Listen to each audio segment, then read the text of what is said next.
I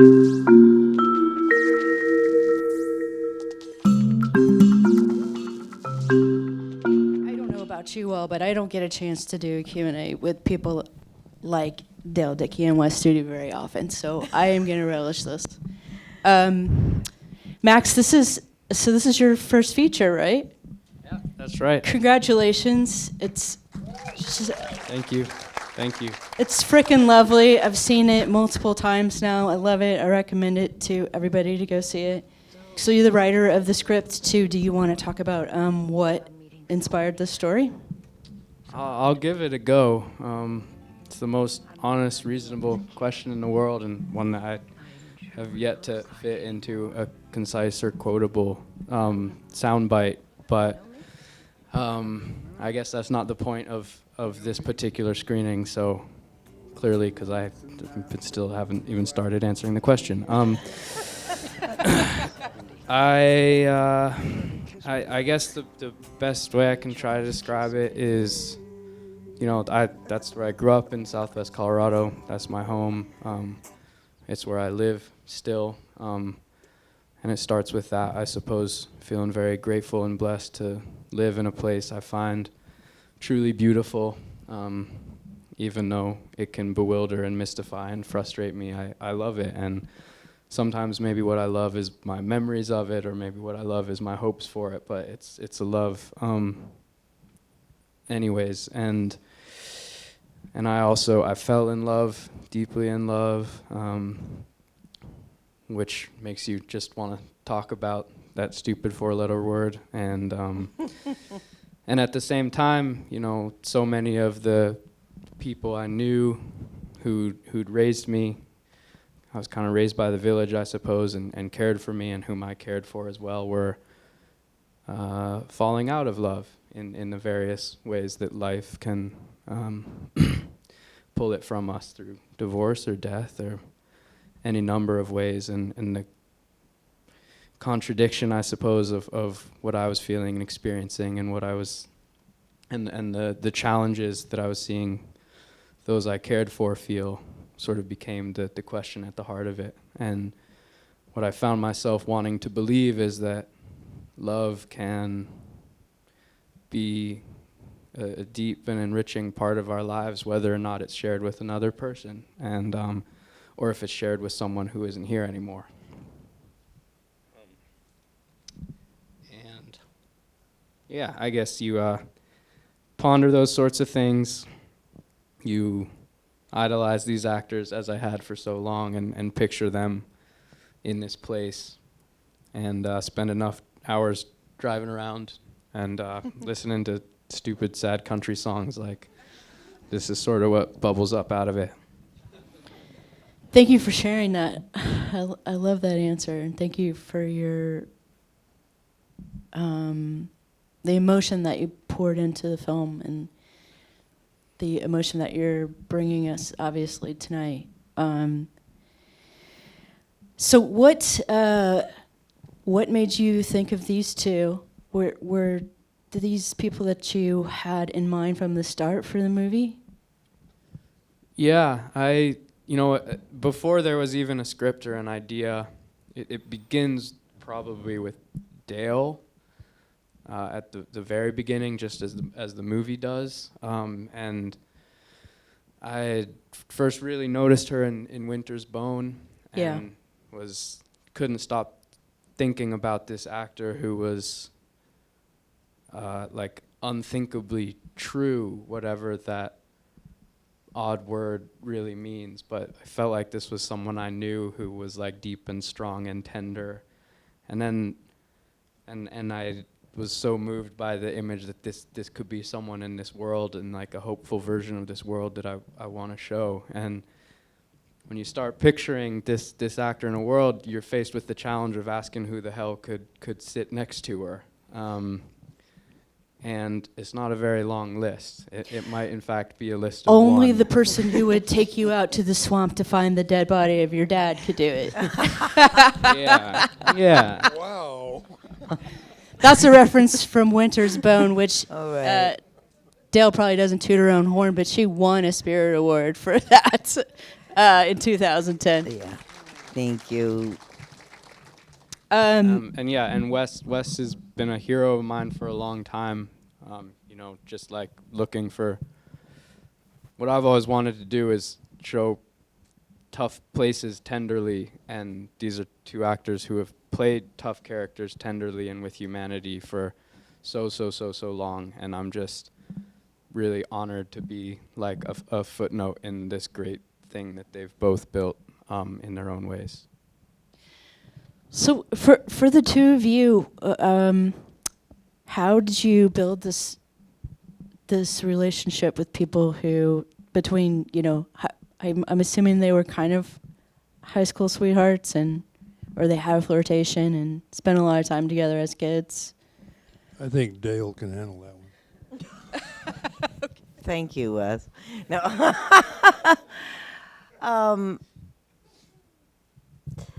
You know, Faye and Leto share a great amount of time in their childhood and their high school years and whatever that relationship was. But they've had about 40 years apart, being married to people. Now they're widowed. Both of their partners were musicians. And we reconnect. So Wes and I decided, we lived in a house together because during the bubble we were all secluded in different houses out on this farmland, and so we just decided we're just going to get along as people and not talk too much about the characters' relationship because we wanted it to be spontaneous. And you know, we had the same sensibilities, same sense of humor, so we instantly had a chemistry. And as Wes has said many times, you don't stop having those feelings just because you're older.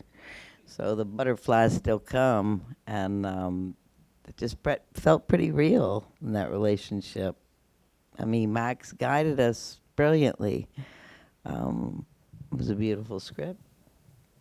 Your turn now, dear. Well, absolutely. Well, it's essentially, this is Max's story, and I always thought to myself, wow, Max, you're a brave man. These characters that you're describing here are going through an extremely rough time emotionally in their lives, and it's a almost a tearing away of all of the defenses they've built up over the years to ward off the kinds of pains that they've endured from the losses that they've struggled through in their lives, and in that way they begin to connect again as vulnerable human beings. But you know, I'm at that point where I would like to move, if you don't mind, from our statements to the Q&A. I because I've done a number of interviews today, and what really interests me is what does the audience, you know, think of it? I mean, we laid our stuff out there now. Now it's your turn to tell us what you want to know about it. You think? So we don't usually do audience questions, but I see there's a burning desire right in the front, so I guess we'll take it. What was that? Why did you leave? Why did Leto leave? Yeah. Yeah. Yeah. Yeah, dude. You asked for it, Wes. You get the same old me. No, actually, I think it had a lot to do with the service. I mean, what Leto's function had to do with Faye's life, I think he felt like was completed. And now it's more or less up to Faye to make the next move. I think that's why Leto said, okay, I've come here, I'm not sure I can take it emotionally, but I think I've done as much as I possibly can. And now it's time to move on. Did you have a question? So many. Please ask. I actually, I first wanted to say, I'm a fan of going to theater a lot, and your performances in it just reminded me of the greatest theater performances that I've seen, which is, and the toughest jobs to do are when you have less words, and you still have to fill every moment. And the way that you set up the blocking for them, when he's telling her that he's going to go, and they have a scene where they're on opposite sides of the screen. They just look like so awkward, like they're at a junior high dance and like shuffling with their feet. It's just, it's so fantastic. For Dale, there's so many, I was so glad that you got this role because I've been so enjoying you for so long, and I was so glad that you got something, that was so focused on you. But for you, what is it like having so many scenes where it's you? It's a little terrifying. Yeah. Thank you for those kind words. I've spent my entire career playing wonderful supporting character actors popping in and out, and I've loved that. I like being in the background, so I've done a lot of leads in theater on stage, but this was my first opportunity on film, and I was terrified. I saw the script. I loved the script. I loved Max's 2 short films. I loved the letter he wrote me and talking to him, and I was like, when am I ever going to get an opportunity like this? I was scared. It was a huge challenge. Could I carry the film? Could I achieve this with all the quiet? And it's been something I'd been longing for, to play something completely against what I've always played. And I, as I said before, I won the lottery with this young man. Terrific director, terrific human being, and then having Mr. Studi as my partner to play off of just made it easy. I'm very grateful for the opportunity, and Max, how do you help someone through long periods of time with solo performance? That's a good question.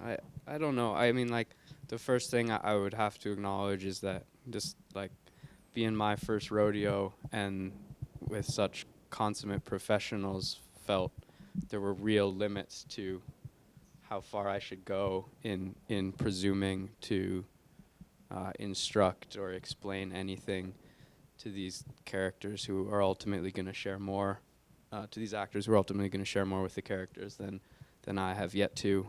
So, I tried, even though it ultimately comes off as a version of space and silence, to remember that, silence is never actually silence. It's just the sounds that we don't normally hear. And stillness is not really stillness. It's just the movements we maybe don't normally recognize we make. And even in those quiet and placid moments, to remember that there's a story here and there's a progression, even if routine itself is only a progression. And on set, I don't know, I tried to sort of demonstrate my own affection for the characters, really, and help to set that tone, for lack of a better word, and help put the camera in the right space, and then just step back and watch the things they did. My family had that Shasta, by the way. No way. We crammed 4 people in there, 2 adults and 2 kids. It was this is pretty squished. But this, seeing that there's so much in this movie that just reminds me of, camping as a kid. Like, I grew up in a really rural area too. And I have people in my family, like your characters, who they know every plant in Southern Illinois where I'm from. They know every bird. They know they're part of the land almost. And I'm just wondering, and then when Dale tells that story about her dad and the sheep, and then seeing the sheep again, just wondering if that was an important part of this. It almost feels like an environmental commentary without being an overt environmental commentary, the way that these people are connected to the land. Is that something that's personally important to you in your life?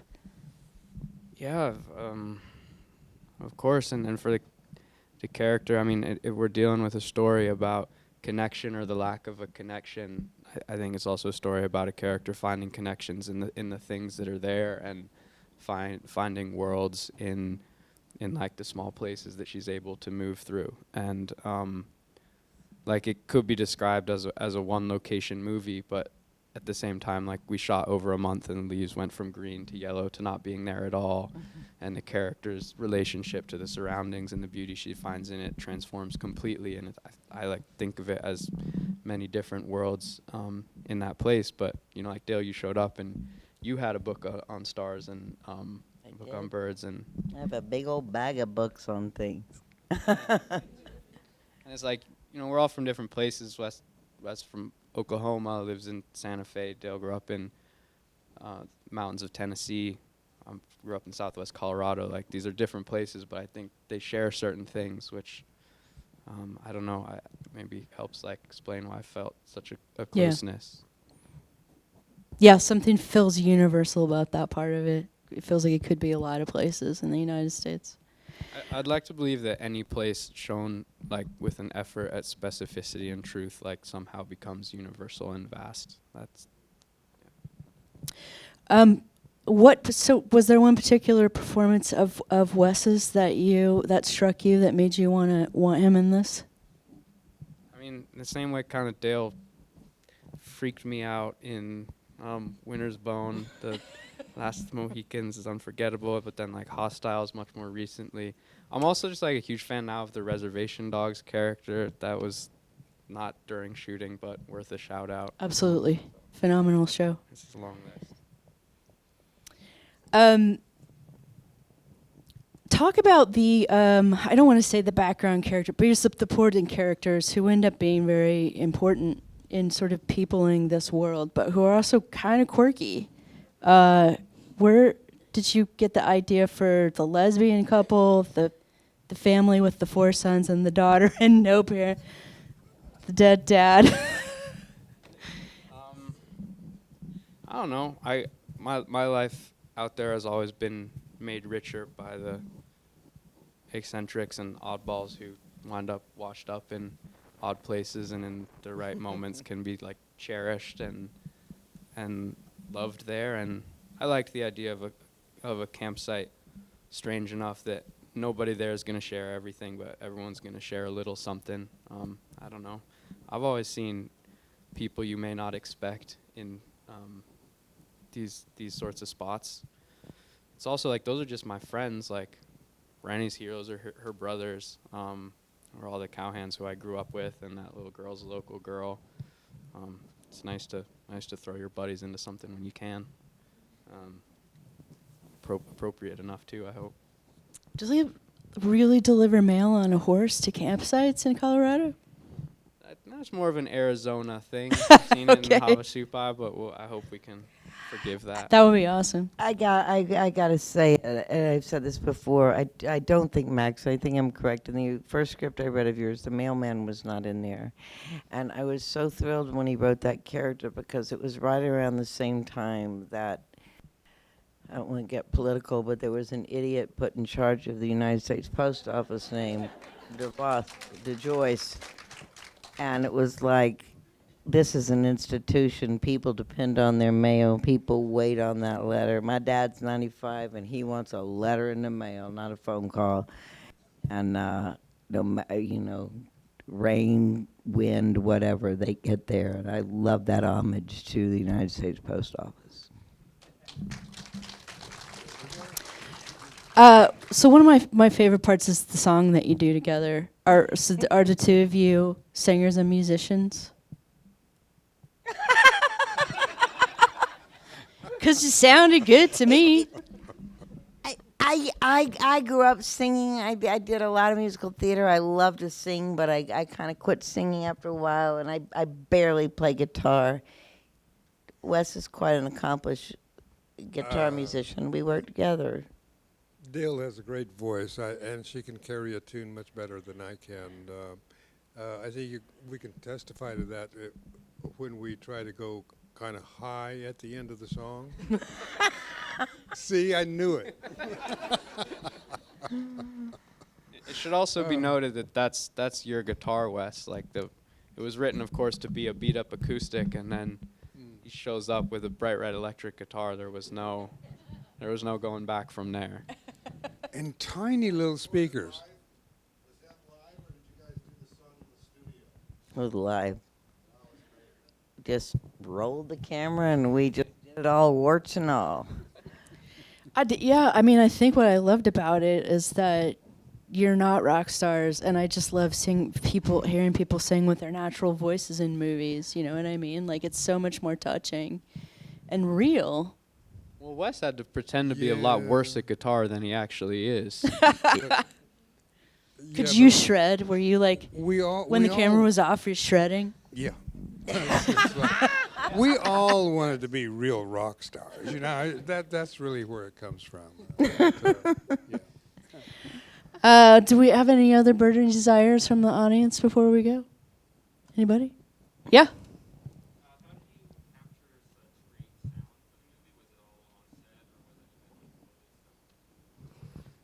The question was, how did you capture such great sound? We had a one sound person on set. It was Sean. all a very small crew. Sean, beloved, dedicated neurotic, as are all great sound people who made it his business to get to everything as cleanly as possible. I think I share with him my philosophy of like what silence actually is, and it's an opportunity to hear so many things. And then worked with a great sound editor and designer in Mexico named Javier Perez, who brought a lot of it to light. And like the truth is, a lot of that is re-recorded in Mexico, which is like calls into question like funny concepts of what's real. Like if you heard what you record on location, it doesn't sound real, and if you hear like keychains in a studio, that does sound real. That's just what we've been taught to expect from films, and there's some battles you can fight and some that you can't. But we worked really hard on trying to fill the world and make it feel robust through what you hear. So I'm happy to hear that. Speaking of shooting, I've heard several times that it's actually very hard to shoot in daylight like that, in a movie that's in mostly daylight. Is that actually true?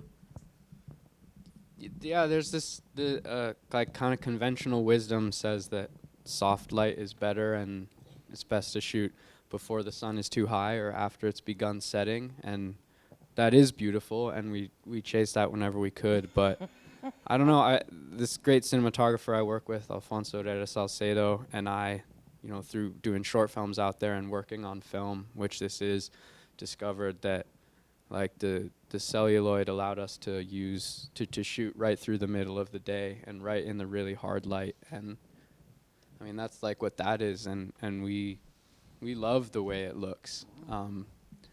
So yeah, I find that midday sun really, really beautiful. Wes, I think I interrupted your comment. Did you have a comment you wanted to say about the look of the film or the sound of the film?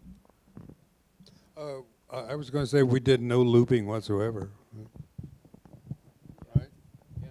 Did you do any looping? I didn't. I don't think so. Usually after COVID, looping's been done in like people's closets, which is so strange. But no, I didn't have to do any for this. Thank God. Anybody else have a question? Yeah.